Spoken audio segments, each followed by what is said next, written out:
Shalom. A palavra hebraica shalom costuma ser traduzida como paz, mas na verdade é mais do que isso. Shalom é o mesmo que descanso, paz, prosperidade, harmonia, bonança, segurança, deleite e prazer. Em termos simples, shalom é a presença de tudo o que há de bom. O shalom foi tudo aquilo que Deus entregou ao homem em Gênesis 2. E foi tudo aquilo que o homem perdeu em Gênesis 3. A pregação de hoje vai ajudar você a encontrar as respostas que você procura para entender a realidade que cerca você. Por que existe sofrimento, a dor, a doença? Por que é tão difícil se relacionar com as pessoas, até mesmo com as pessoas que nós mais gostamos? Por que a maioria das pessoas não busca Deus? O que há de errado com o mundo? O que há de errado comigo? A nossa exposição será dividida em duas partes. Na primeira, nós vamos expor a história de como perdemos o shalom. E na segunda parte, nós vamos falar sobre como recuperar o shalom perdido.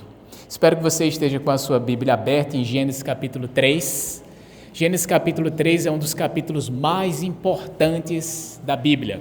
Se você entender bem Gênesis 3, você já tem que meio caminho andado para compreender o plano de Deus e o que Ele de fato quis fazer ao longo da história bíblica. No capítulo 2 de Gênesis, Deus deu uma ordem a Adão. Você pode comer de todas as árvores do jardim, mas da árvore do conhecimento do bem e do mal você não pode comer desse fruto. Adão transmitiu esse mandamento para Eva. Eva estava ciente disso. E aí o que aconteceu? Gênesis capítulo 3 conta que a serpente, mais astuta do que todos os animais selvagens do campo, lá no livro de Apocalipse vamos descobrir que Satanás estava nessa serpente. Essa serpente disse à mulher: é verdade que Deus proibiu geral aqui, vocês não podem comer de nada? A Eva disse: não, senhor, nós podemos comer de tudo, menos da árvore que está no centro do jardim, a árvore do conhecimento do bem e do mal. Aí nessa árvore a gente não pode nem tocar no fruto, nem comer. Aí a serpente conversa com Eva e diz: olha, na verdade não é bem assim. Vocês não vão morrer se vocês comerem desse fruto. Na verdade, vocês se tornarão como Deus, conhecedor do bem e do mal. Nas entrelinhas, sabe o que a serpente estava dizendo para Eva? A serpente estava dizendo assim: olha, Deus tem uma bênção especial, que é o conhecimento do bem e do mal, que Ele reserva somente para Ele e não quer dar a vocês. Eva, você é criatura, não é? Se você comer desse fruto, você será uma deusa. Você será como Deus. Terá essa habilidade de arbitrar entre o bem e o mal. Só que Deus é ciumento. Deus é mesquinho. Ele não quer dar essa bênção para você. Foi por isso que Ele proibiu. Mas eu apareci aqui para lhe informar isso. E aí Eva preferiu crer na palavra do animal mais rasteiro da terra do que na palavra de quem lhe criou e lhe deu todas as bênçãos. Confiou na palavra da serpente, viu que a árvore parecia bonita, o fruto também parecia delicioso, então ela foi lá, comeu do fruto proibido, deu a Adão. Adão aceitou, certo? Adão sabia o que estava comendo, né? Eva não deu assim a fruta e disse: toma, é uma manga, e Adão comeu enganado. Nada disso. Adão sabia muito bem o que estava fazendo. Ele também foi cúmplice, participou do pecado. E o que aconteceu logo após esse ato de desobediência? Aconteceu 4 colapsos. Eu quero que você se lembre muito bem desses 4 colapsos, 4 consequências aí, muito grandes em 4 dimensões da nossa vida. Quando o pecado entrou no mundo, as 4 dimensões da vida humana foram desmanteladas. A dimensão espiritual, psicológica, social e física. Na prática, o pecado arruinou o nosso relacionamento com Deus, o nosso relacionamento com os outros seres humanos, o nosso relacionamento conosco mesmo e a nossa relação com toda a criação. Veja só o impacto que o pecado de fato causou e quero mostrar isso com base na Escritura. Acompanhe comigo a capítulo 3, versículo de número 8, para perceber como a relação entre o homem e Deus foi rompida. O versículo 8 diz que ao ouvirem a voz do Senhor Deus que andava no jardim, quando soprava o vento suave da tarde, o homem e a sua mulher se esconderam da presença do Senhor Deus entre as árvores do jardim. Olha só. Versículo 9. E o Senhor Deus chamou o homem e lhe perguntou: onde você está? Ele respondeu: ouvi a tua voz no jardim, e porque estava nu, tive medo e me escondi. Opa, a relação entre o homem e Deus mudou agora drasticamente. Pelo que dá a entender, parece que no fim da tarde, no Éden, havia uma espécie de ponto de encontro em um lugar marcado, onde Deus, Adão e Eva celebravam aquela amizade, celebravam aquela comunhão. E aí quando Deus chega no lugar marcado, na hora marcada, Adão e Eva não estavam lá. Eles estavam com medo de Deus, se esconderam de Deus. Quando ouviram a palavra de Deus, eles não foram correndo ao encontro do Senhor. Aquela palavra os incomodou. A presença do próprio Deus os incomodou. Deu calafrios, medo. E eles fugiram do Senhor nesse momento. Então percebemos aqui que o pecado arruinou o relacionamento entre Deus e o homem. Antes o homem se encontrava com o Senhor e celebrava essa amizade, comunhão e deleite. Agora o homem passa a ter medo de Deus, não se sente confortável com a palavra de Deus, com a presença de Deus. Isso me faz lembrar do livro de Isaías, capítulo 59, versículo 2, que diz: mas as vossas iniquidades fazem separação entre vós e vosso Deus, e vossos pecados encobrem o seu rosto, para que não os ouça. Então esse foi o primeiro colapso, o primeiro prejuízo que o pecado trouxe para o ser humano. A nossa relação com Deus foi quebrada, foi arruinada. Agora, segundo colapso, segundo grande prejuízo que o pecado trouxe para o ser humano. Perceba agora no versículo de número 7. Então os olhos de ambos se abriram e, percebendo que estavam nus, costuraram folhas de figueiras e fizeram cintas para si.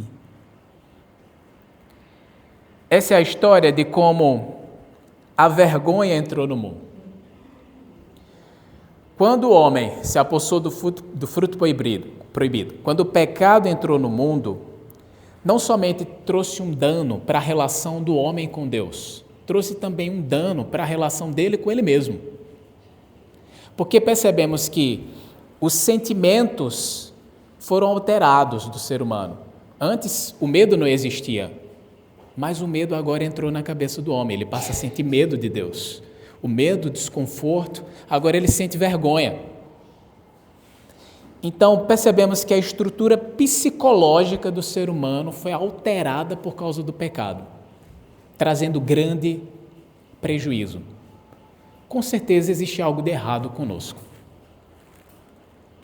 Nós fomos criados à imagem e semelhança de Deus, mas existe algo de errado conosco. É muito difícil lidar com os nossos próprios sentimentos, com as nossas próprias emoções, com a nossa própria ansiedade. É difícil lidar com a nossa história, com os nossos traumas, com todas essas questões que estão dentro de nós. Sabia que para uma pessoa se arruinar, ela não precisa do inimigo? Sabia disso? Basta os próprios pensamentos para arruinar um homem. Sem ter nenhum inimigo, o homem pode se arruinar somente com seus próprios pensamentos, que estão contra você e que podem de fato lhe destruir. Então percebemos que a estrutura psicológica do homem foi alterada, foi danificada por causa do pecado. Então o pecado não apenas arruinou a nossa relação com Deus, arruinou também a nossa relação conosco mesmo, de modo que é difícil lidar com o que está dentro de nós. É um desafio muito grande. No começo do século XX, os editores do jornal Times, na Inglaterra, pediram para alguns escritores de destaque contribuírem com alguns artigos no jornal sobre o seguinte tema: o que há de errado com o mundo. E J.K. Chesterton trouxe uma resposta que foi surpreendente, porque todos os outros escritores preencheram a coluna, né? O que há de errado com o mundo é esse sistema educacional. O que há de errado com o mundo são as nossas políticas públicas, o jeito em que a própria política se manteve. E os escritores foram falando, na percepção deles, sobre o que há de errado com o mundo e escrevendo várias linhas, preenchendo aqueles artigos. E aí o J.K. Chesterton fez algo diferente. Ele disse assim, resposta completa dele: prezados senhores, eu, cordialmente, J.K. Chesterton. O que há de errado com o mundo? Eu. Tem alguma coisa de errado conosco.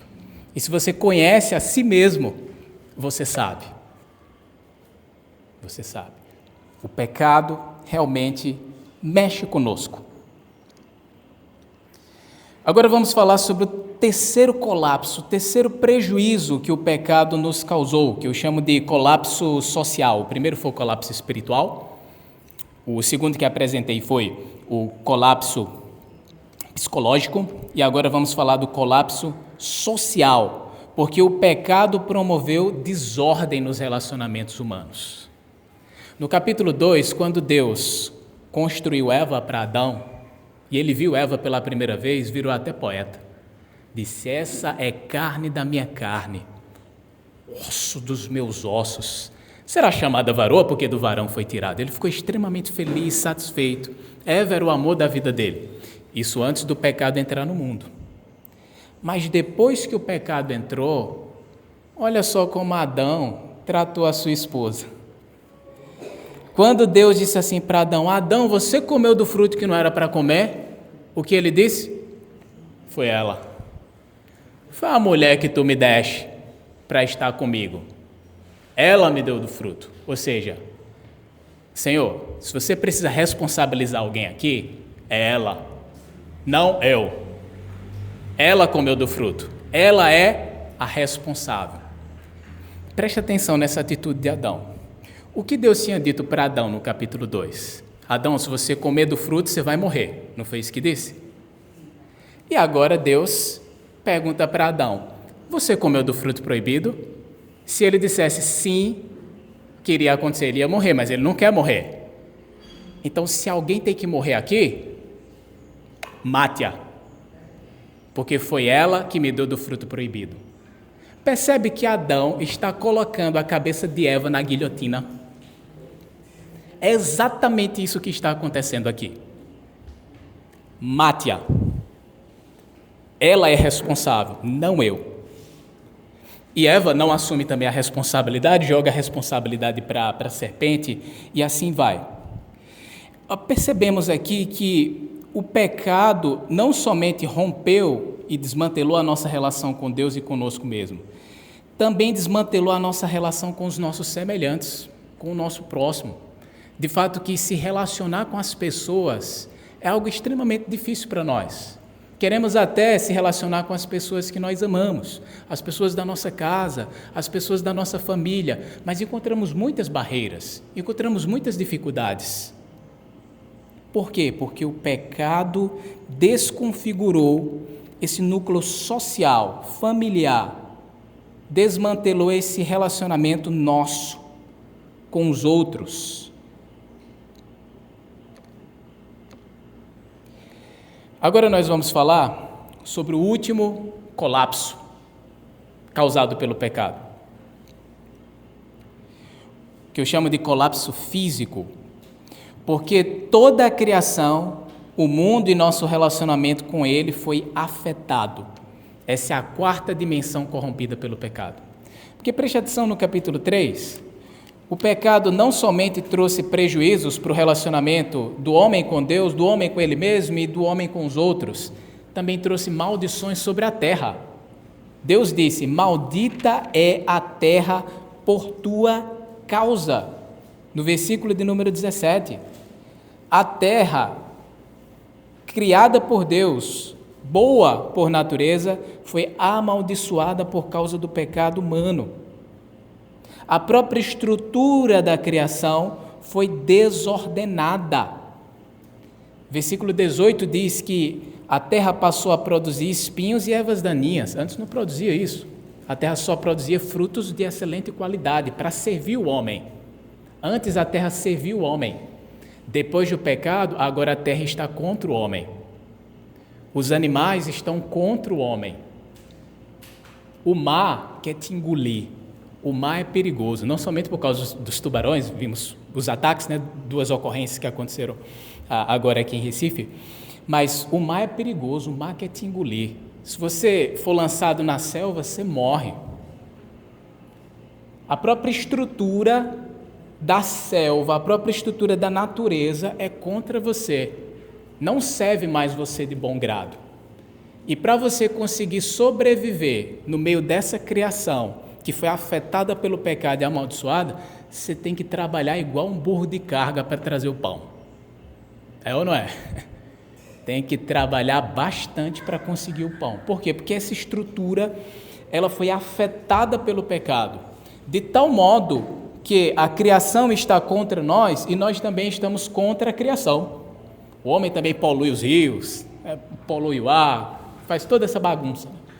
Então, se temos uma palavra para resumir tudo, essa palavra é guerra. O pecado nos colocou em guerra contra Deus, em guerra contra si mesmo, em guerra contra os outros e em guerra até mesmo com a própria criação, com a própria realidade, de modo que tudo se tornou mais difícil. Até dar luz a filhos se tornou mais difícil. É com mais dor que acontece esse processo. Trabalhar se tornou mais difícil, é com suor no rosto que a gente vai conseguir o pão. E no versículo 19 diz: você é pó e ao pó voltará, que aqui significa a morte também entrou no mundo por causa do pecado. De modo que, por meio de Gênesis 3, temos as respostas para muitas coisas. Por que existe doença? Por que existe dor, sofrimento, pecado, tantos problemas, tantas tragédias? Por que todas essas coisas acontecem? Porque o pecado entrou no mundo e desmantelou todas essas coisas. E foi o homem que nos colocou nessa enrascada. O primeiro homem nos colocou nessa enrascada, nessa desordem, nesse grande problema. De modo que Deus precisou expulsar do jardim o homem, porque lá havia uma segunda árvore especial. Tinha a árvore do conhecimento do bem e do mal, que era aquela que foi proibido comer do fruto, e tinha uma segunda árvore chamada de árvore da vida, que dava eternidade. Então Deus disse: olha, vamos colocar o homem para fora do jardim, porque se a gente deixar, sabe o que vai acontecer? Eles vão se apossar da outra árvore, comer do fruto da árvore da vida e viver eternamente separados da presença de Deus, se arruinando em seu próprio pecado. Então o homem foi expulso. Inclusive até Deus disse: o homem se tornou como nós, conhecedor do bem e do mal. Aí algumas pessoas perguntam: peraí, Deus conhece o bem, ótimo, mas Deus conhece também o mal? O que isso quer dizer? Veja bem, deixa eu contar uma ilustração para você entender. Um oncologista sabe o que é câncer, não sabe? Ele estudou muitos anos sobre câncer. Um oncologista conhece o câncer, mas não conhece o câncer por experiência. Quem é que conhece o câncer por experiência? Quem teve câncer ou quem tem câncer? Aí, meu amigo, esse sim conhece por experiência. Então, Deus conhece o bem e o mal, mas não conhece o mal por experiência própria. Conhece do mesmo modo que um oncologista conhece o câncer. Mas o homem passou a conhecer o bem e o mal agora pela experiência. E isso foi, de fato, destrutivo para ele, de modo que precisou ser expulso do jardim. E agora, podemos perguntar, não temos uma boa notícia, então? Eu vejo a face de vocês também um pouco apreensiva, né? Que pregação pesada, não temos boas notícias. O pecado, ele rompeu a nossa relação com Deus, a nossa relação conosco mesmo, com os outros, com toda a criação, trouxe todo esse prejuízo. Temos alguma boa notícia? Temos alguma boa esperança? Temos, no próprio capítulo 3 de Gênesis. Preste atenção, uma maldição é proferida para a serpente. Versículo 14, você consegue perceber essa maldição. E no versículo 15 tem a continuação, que diz o seguinte: porém inimizade entre você e a mulher, entre a sua descendência e o descendente dela. Este lhe ferirá a cabeça e você lhe ferirá o calcanhar. Olha que interessante. Satanás estava na serpente, tentou os seres humanos e causou todo esse grande prejuízo. Aí Deus diz: olha, deixa eu falar algo para você, serpente. Eu vou colocar inimizade entre você e a mulher. E virá um descendente de mulher